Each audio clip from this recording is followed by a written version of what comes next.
What's up, guys? Big news today. We finally get our Scum Epic, a huge ship for the Scum and Villainy faction for X-Wing miniatures, and it's just awesome. So if you haven't seen it already, head over to Fantasy Flight Games after this video and check out the announcement.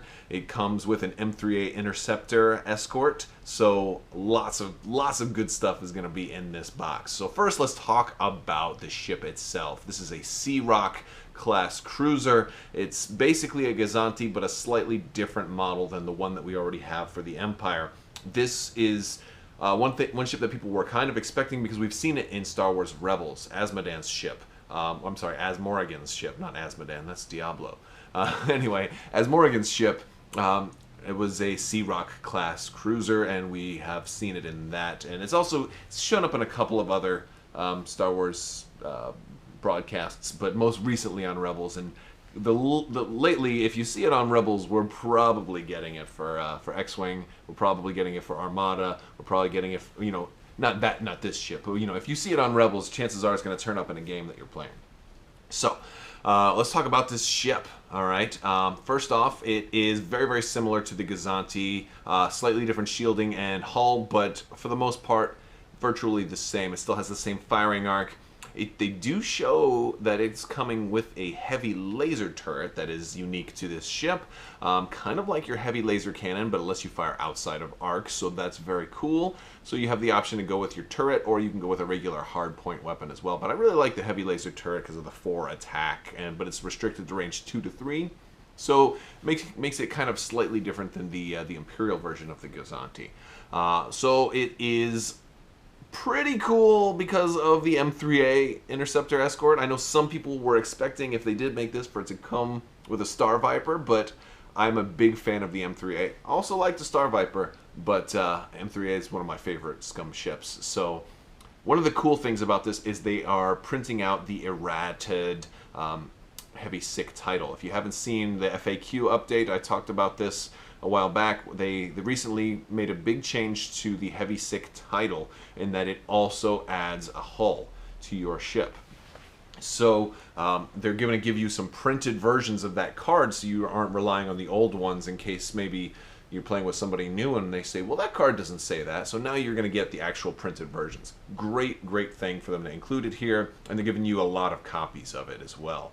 So you'll be able to give those to your friends if you don't need all of them, or you just stockpile them. We're also going to get 6 new pilots, so that's cool. A lot of new titles, another new title, and a lot of new pilot abilities too. But the new title is Light Sick. So let's talk about the Light Sick, okay? Now, the Light Sick has a negative point cost, so this is going to make your 6 more of it, or your M3A Interceptors more of a swarm ship. Your PS2 can now come in at cost 12 instead of 14, which brings it down to an Academy Pilot's cost, or a Z95, the cheapest version of that. There is also, it can be seen that there's a Pilot Skill 1 M3A Interceptor. So I can't confirm it, but it looks like we may be getting a 13 point cost M3A, and then if so, that -2 would possibly bring it down to 11. So if that's the case, that would be the cheapest ship the game has ever seen, and that would be huge. So slight chance of maybe seeing an 11 point ship. Maybe not. It might be a named PS1 that is actually more expensive, or who knows, maybe it's a Pilot Skill 1 veteran with an EPT or something weird to make it not be at 11 points. We don't know, but it's possible we may see an 11 point ship. So that's kind of cool. That's kind of cool. But there's a couple of other pilot skills in there, whether we see those. So the M3A looks really cool. There are also some new cannons, but we didn't get them spoiled yet. So it looks like there's some new cannons that we can equip to the M3A. I'm kind of hoping that some of the pilots work with the light title, but also some of them benefit even more for the heavy title.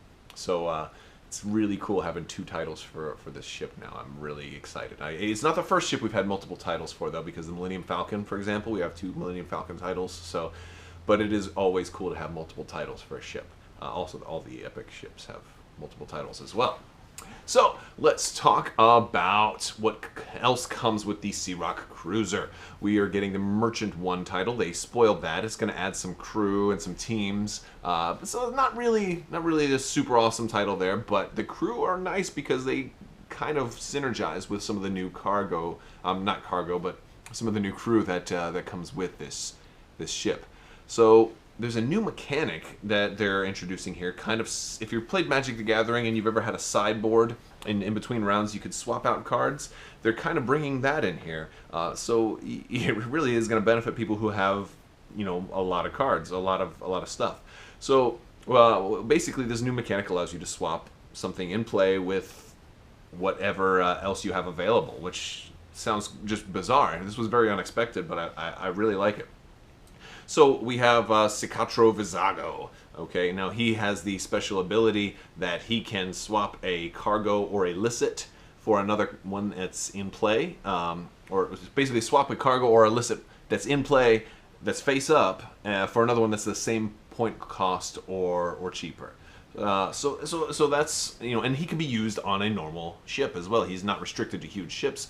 So you could potentially, you wouldn't use cargo, you would just use the illicit. So you could come in with an illicit and, oh, well, this ship's about to die. Let me drop the, you know, the cloaking device for, you know, a dead man's switch or something like that. So you know, there's a lot of options that you could potentially do, and that's pretty interesting. It just can't be higher squad point cost, and it also has to be face up. In other words, you can't have spent it yet. If it was something that, you know, is expendable and you've already used it, then you can't swap it.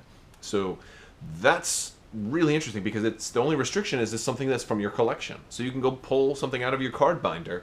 You know, of course, you could make the joke, well, if you have to borrow the card from somebody else, then you can't do it. But I think the spirit is you just swap it with whatever else is available. So, so now you have to bring maybe a sideboard of everything that you might want to potentially equip. And that's kind of cool, because it allows you to react to whatever you're facing. Now, there's only so many illicits available right now, but it's still very cool. Now, for epic play, we have Azmorigan, and he is basically the same thing, but for crew, or for crew and teams. And the thing is, he actually costs 2, whereas Vizago costs 0.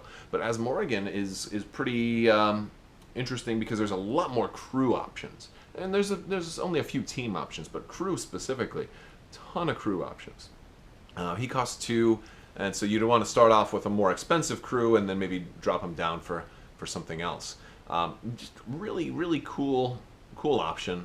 They would obviously, they'd have to still be face up, but there's not too many crew that are expendable. So I mean, there is like Chewbacca, but he's not scum. So you know, it's but you know, Azmorigan's pretty cool, and there's just the crew. The crew would be really deadly, but fortunately he's huge ship only, so you're only going to see him in epic play, so not that big of a deal.